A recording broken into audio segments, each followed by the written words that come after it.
It's Thursday, August 8, 2024. I'm Albert Mohler, and this is The Briefing, a daily analysis of news and events from a Christian worldview.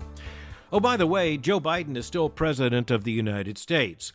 It is interesting, and it's a phenomenon of our political experience, that given the events of the last several weeks, Joe Biden has basically fallen off the headlines. And by that, I mean he has literally fallen off the headlines.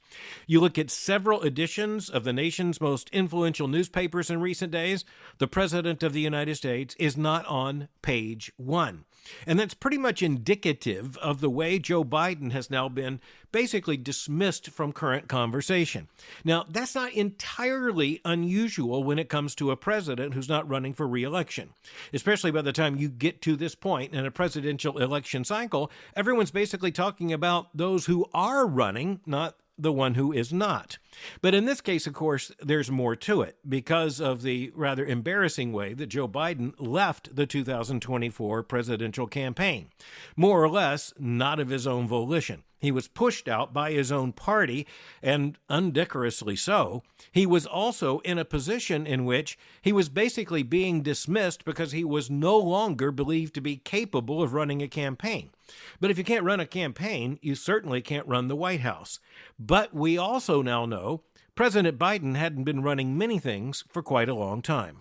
Pretty much encapsulating the situation with President Biden, Kimberley Strassel, columnist for the Wall Street Journal, wrote an article entitled "Biden, Forgotten but Not Gone." You see what she did there. The reality is that he, of course, isn't forgotten. And this is where I want to zero in on exactly what Kimberley Strassel very correctly underlines, and that is the fact that he can still do a lot of damage as president.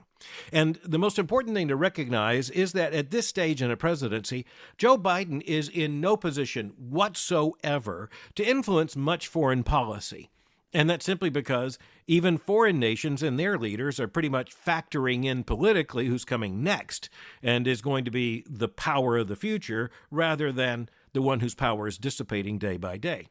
But domestically, it also means that there's really no way President Biden can go in the last weeks and months of his presidency to Congress with any kind of major initiative. So you ask, what's left? Well, let's answer your question. What's left?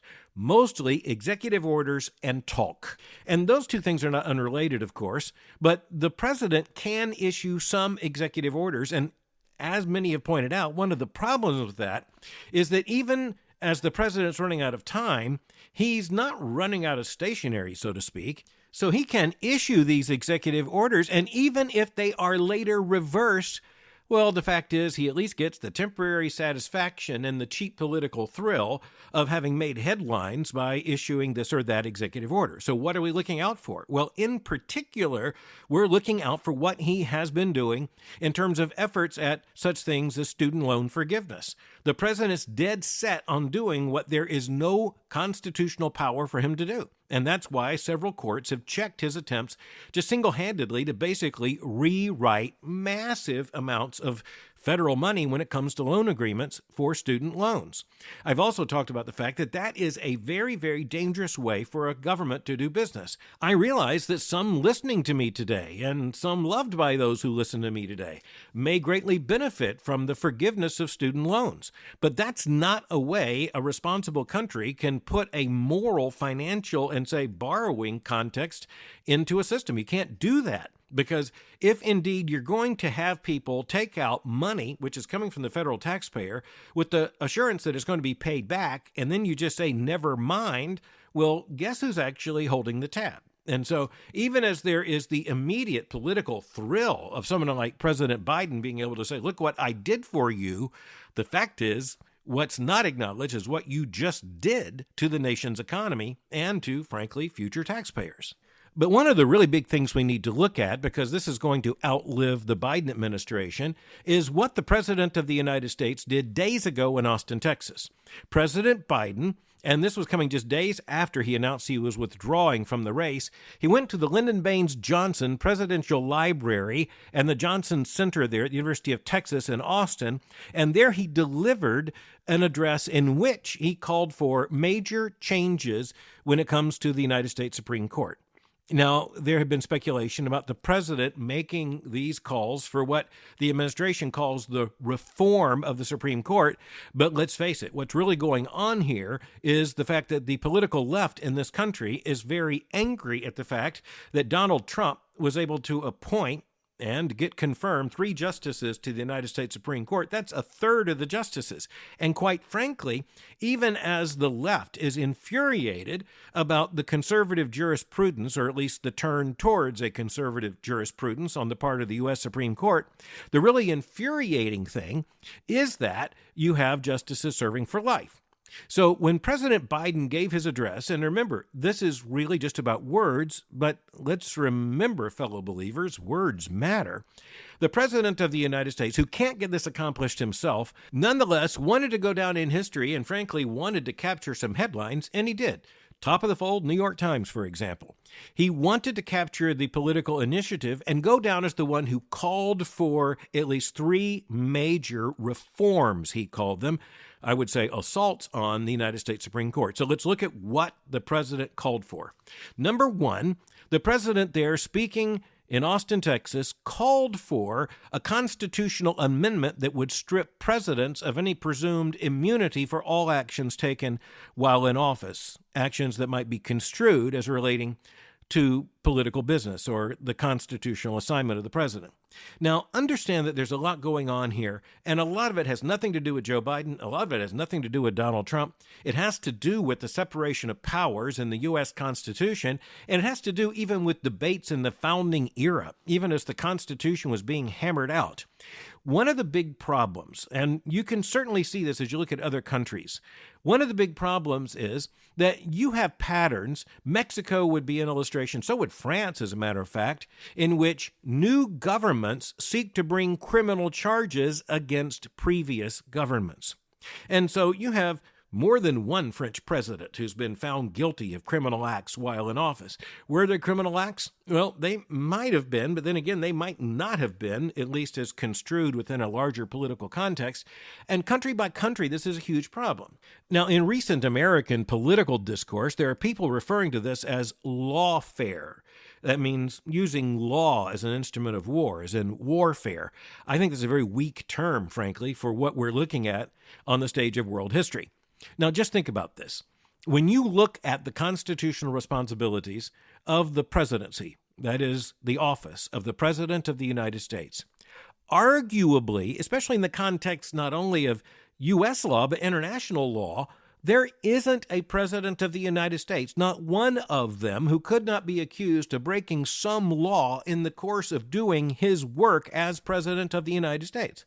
Now, that's not to say that presidents can't also commit criminal acts, but it is to say that while a president is in office, when he is acting in his office, in his constitutional responsibilities, acting as President of the United States, if all of that basically can become the fodder for some kind of criminal investigation, well, again, just understand the complexity of the law, understand treaty by treaty, statute by statute, and understand that every single president will have to look over his shoulder for the rest of his life. We should say at this point in history, his or her life, understanding that the threat of prosecution is a very real threat. Now, the Supreme Court never confronted that in the Watergate case.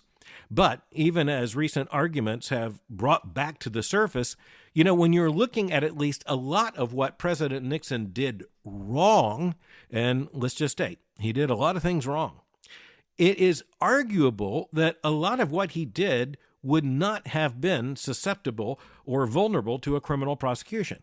Now, when it comes to things like obstruction of justice and other things, the story might be different. But the point is that it's not just Richard Nixon. Just think about Bill Clinton. Think about the Iraq War and all that was involved in that. And think about President George W. Bush. But it's every president, frankly. It's not just bipartisan. At the end of the day, this would apply to virtually every single president. And by the way, that would apply to Joe Biden in terms of some future criminal investigation or prosecution. Now, you could say, well, that's actually not historically likely. And yet the reality is you don't know. And the vulnerability here would put our entire constitutional order at stake. Now, you think about the Supreme Court decision that was handed down just before the recess on presidential immunity. I mean, a lot of us were astounded that it went so far. But as you look at it, you also recognize how in the world could it actually, that means the Supreme Court, how could the Supreme Court have drawn a really clear, visible, and understandable line short of the decision they handed down? I think that's the problem. Once you confront that question honestly, the Supreme Court arguably did exactly what it had to do. Now, we're talking about this right now because the President of the United States said that reforms need to be brought to the Supreme Court, and the first thing he talked about was basically creating a constitutional amendment that presumably might someday be ratified that would reverse a Supreme Court decision. I'll just point out that doesn't actually have anything to do with reforming the Supreme Court. It has to do with revising the U.S. Constitution. And that's where an amendment or a change to the U.S. Constitution is extremely unlikely, and the president has to know it. He can score some political points, particularly with the left, by grandstanding on this issue, but we at least just need to recognize that's exactly what he's doing. There's virtually no way, when you look at the ratification process for a proposed amendment to the U.S. Constitution, that anything like that has any chance of passing anytime soon. One other thought related to this is that, in a sense, President Biden would make himself more vulnerable as a former president if indeed such a constitutional amendment were to be ratified. But don't hold your breath, because he's not holding his breath. He scored the points by making the speech. What he called for, at least in that particular instance, isn't going to happen, or at least no time soon. Now, a second big proposal the president made, again, just days ago, even though most Americans probably are blissfully unaware, is for the reform in the Supreme Court to be extended to limited terms for justices on the U.S. Supreme Court. Now, let's just remind ourselves, no one in recent years came up with the idea of lifetime appointments. It's in the Constitution. It's in the text of the Constitution. So long as they are able to do their jobs, they remain in their office until they either die or they retire. Now, you understand what's going on here. President Biden, president for 4 years, he got to appoint one justice to the U.S. Supreme Court. Jimmy Carter was president for 4 years. He got to appoint 0 justices to the Supreme Court. Donald Trump, president in his first term, at least for 4 years, was able to nominate 3 justices to the Supreme Court. That's a third of the sitting court. So understand that the call for term limits, and President Biden was specific, he said 18-year terms for Supreme Court justices. If you take the 9 justices, you can just structure that out to 1 new justice every 2 years. So if you're elected for a 4-year term as president, you'll get to make 2 nominations to the Supreme Court, 2 out of 9. And then the next president, 2 out of 9. The next president, 2 out of 9. You can understand the attractiveness to a president, but you know what? When he was giving his address there in Texas, President Biden mentioned, in terms of his own experience thinking about the Supreme Court, that he served 36 years in the United States Senate, many of those years on and chairing the Senate Committee on the Judiciary. Now, wait just a minute. He served in the U.S. Senate, and remember, that was before 8 years as vice president, later than that, 4 years as president. He served 36 years in the U.S. Senate, and he's saying that Supreme Court justices are really mentally able to fulfill only about an 18-year term. It's nonsense, of course, and it's petty politics, but the left loves it. The left really loves it. They want revenge on the Supreme Court. Some of them have gone so far as to call for court packing, like back in the day of Franklin Delano Roosevelt, where President Roosevelt sought to overcome a conservative majority on the court there at the mid-century by loading the court with additional liberal justices. But the American people wanted nothing to do with that, because the American people, at least then, were still fundamentally committed to the separation of powers with 3 separate branches of the United States government. So it's unlikely that's going to happen. The president and some liberal Democrats seem to think that they can accomplish this not by forcing a justice to retire at a specific time, because after all, that would clearly violate the Constitution, but by adopting legislation that would separate justices into 2 categories, those on active service and those on inactive service. But of course, that distinction isn't in the Constitution. It's also not in common sense, and it's not in keeping with honesty. It requires require something of an inactive, honest intelligence to believe that this is even a serious proposal. And quite frankly, it is interesting to see how many law professors and specialists on the left have basically said, no, that would require a constitutional amendment as well. That's not going to happen, or at least it's not going to happen anytime soon. Move on. The third reform as packaged that the president called for was requiring far more rigorous disclosure and the adoption of some kind of external review when it comes to an ethics code for justices on the Supreme Court. Now, here's the thing. When it comes to Congress and the executive branch headed by the president, there are ethics codes in place. Now, of course, tongue-in-cheek, you might say, well, look how effective those have been. But nonetheless, we do recognize in a fallen world that something like those processes and reports need to be in place, and at least there needs to be some way of requiring some level of disclosure. But it's quite a different thing when you extend that to the judicial branch, and in particular to the Supreme Court. Now, I think arguably even most conservatives believe that there should be some ethics code adopted by the court, but that's the point.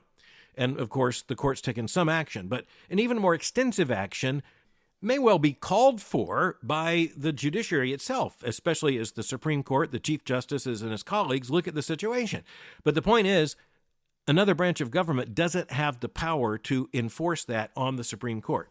Now, there may be some way of using, say, funding. That's what Congress has sometimes used as leverage against the executive branch. It might be that someone tries that. That would require, in all likelihood, a Democratic majority in both houses of Congress. But it's the kind of proposal that we just might expect coming out of something like a Kamala Harris administration. So time will tell. We'll see. On this issue, just one final observation, and everybody knows this, and yet many in the media aren't even pointing this out. If you look at these proposals, let's just say that Congress did decide to act. I'm not talking about a constitutional amendment. I'm talking about some kind of legislation, say on term limits or anything else. Guess who would have to review it for constitutionality? And how do you think the Supreme Court would rule on another branch of government trying to tell members of the Supreme Court they need to go on inactive service? I think you can do the math and pretty much figure out where that's going to go. Nonetheless, President Biden had at least a brief moment in the sun, but, and the Democrats alone can explain this, when you look at the massive rally just in recent days in which the Vice President of the United States introduced her running mate, and both of them spoke to a very big crowd, and of course they were mainly speaking to the American media and those watching the media, there was one major Democratic name that basically just didn't come up. That name? Joe Biden. That tells us something. It certainly tells him something.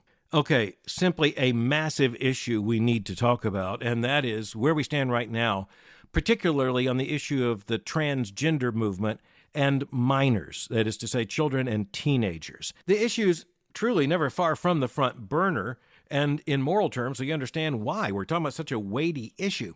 But let's just review some of the things that have taken place over the course of the last several weeks, and honestly, Christians really need to pay attention to these issues. One major development when it comes to the transgender issue in teenagers came late in the spring when Dr. Hilary, who had been the author, by the way, she's one of the most preeminent pediatricians in Great Britain, she presented a major report, first of all, for political authorities there in Great Britain, having to do with gender medicine, youth gender medicine in the United Kingdom. And it was a devastating report, so much so that, as we know, in recent weeks and months and years, Britain has shut down its main youth gender clinic known as Tavistock because they decided that the trans treatments were doing more harm than good. Certainly over the long haul, but in honesty, even with a shorter term of evaluation. Now, the issue really exploded on the American scene because Hilary began asking the question of why U.S. doctors are so out of date with the medical trends, the scientific trends, as she made very clear, the results of looking very seriously at these trans treatments, no surprise to Christians, telling young people that they actually are trans and then transitioning them by the use of hormones, not to mention surgical treatments, but in the U.S., still a lot of surgical treatments. It is basically abusing these children and teenagers. And you have much of liberal Europe that has come to this conclusion. You have the United Kingdom, Great Britain, that has come to this conclusion. The medical establishment has stepped back. Very interestingly, both major political parties, including the more liberal Labour Party, which is now in power, by the way, in Great Britain, they are in agreement that these treatments should not be considered good medicine. But in the United States, it's very different. You have the major pediatric authorities, the major teenage youth authorities, not to mention the political and academic authorities. They are all still adamantly, entirely pro-LGBTQ+. And always look out for that plus. But the T issue is going to be a crucial moral issue here in the United States. Hilary Cass, that British doctor, made it clear when she basically called out American medical authorities and doctors, asking how they can be so out of date when it comes to the findings of how so-called gender medicine is actually working. The bottom line, it's not. Pamela Paul, very influential columnist for the New York Times, and to her credit in this case, she came out with a massive article in the New York Times entitled, U.S. Gender Care is Ignoring Science. Now, when you have a major columnist in the New York Times, and to its credit, the New York Times gave this a half page in the print edition, Sunday, July 14, 2024. This is a major development. When you have the New York Times, a columnist for the Times, suggesting that U.S. gender care is ignoring science, basically just magnifying the concerns raised by Dr. Hilary Cass, this is a big issue in the United States, and it could represent a turning point in terms of this moral fight. Pamela Paul cited authorities such as Reem Asselem, the United Nations Special Rapporteur on Violence Against Women and Girls, who called the Hilary Cass Review recommendations seminal and said that policies on gender treatments, and I'll simply say here, such as the policies here in the United States, have, quote, breached fundamental principles of children's human rights with devastating consequences, end quote. Let's just realize once again, this is a major article in the New York Times about the obsession with the gender revolution and the transgender ideology on the part of American doctors, particularly doctors treating teenagers. But finally, on this issue, we need to recognize that just in recent weeks, the governor of California, Governor Gavin Newsom, signed what's described as a first-of-its-kind state law aimed at protecting LGBTQ plus students from having their sexual orientation, gender identity, or gender expression revealed by schools without consent, end quote. Well, the governor of California signed legislation saying that school authorities in California cannot be required to disclose to a child's parents what gender identity or personal identity the child is claiming or exercising during the school day. Now, when you think about a subversion of creation order, a subversion of parental order and parental authority, a subversion of the family, it's honestly hard to come up with anything on this scale. But this isn't threatened. This isn't proposed legislation. Really no surprise here. This is legislation that was passed by the legislature in California, and even as some were suspecting he might not, Governor Gavin Newsom, even as there was speculation about a potential Gavin Newsom run for the presidency, he signed the bill into law. Now, I think this is one of the darkest moments when it comes to family law in all of American history. You have a state that says that parents can be kept in the dark on even the gender identity, the names, the pronouns, the whole thing, that a child, their own child, may be using during the school day. It's basically just a little secret pact between the student and school authorities. Parents have no right to that information. You look at that and you ask, how in the world can you put children into that school system? How can you have a school system that, at least if operating on these principles, is subverting parental authority, creation order? Who knows where this is going to end? Now, I'm not saying that there's an immediate withdrawal from the public schools of all Christians and Christian families and their children.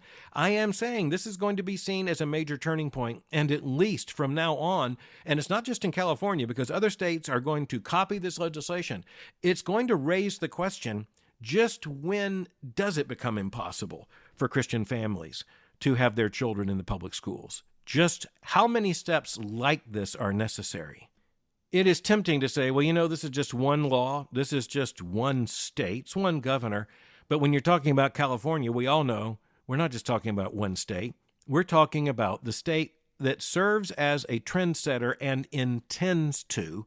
We're also looking at a state that has such incredible economic power that it seeks to influence what takes place in other states, even by using that economic power and the power, say, to close off California markets if other state governments don't get in line.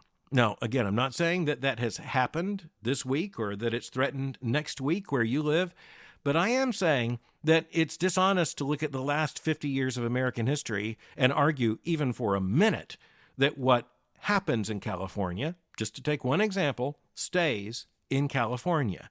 And if you doubt me on the issue, just ask Vice President Kamala Harris. At this point, I think it's safe to say she's California's most famous export. Thanks for listening to The Briefing. For more information, go to my website at albertmohler.com. You can follow me on Twitter or X by going to twitter.com/Albert Mohler. For information on the Southern Baptist Theological Seminary, go to spts.edu. For information on Boyce College, just go to boycecollege.com. I'll meet you again tomorrow for The Briefing.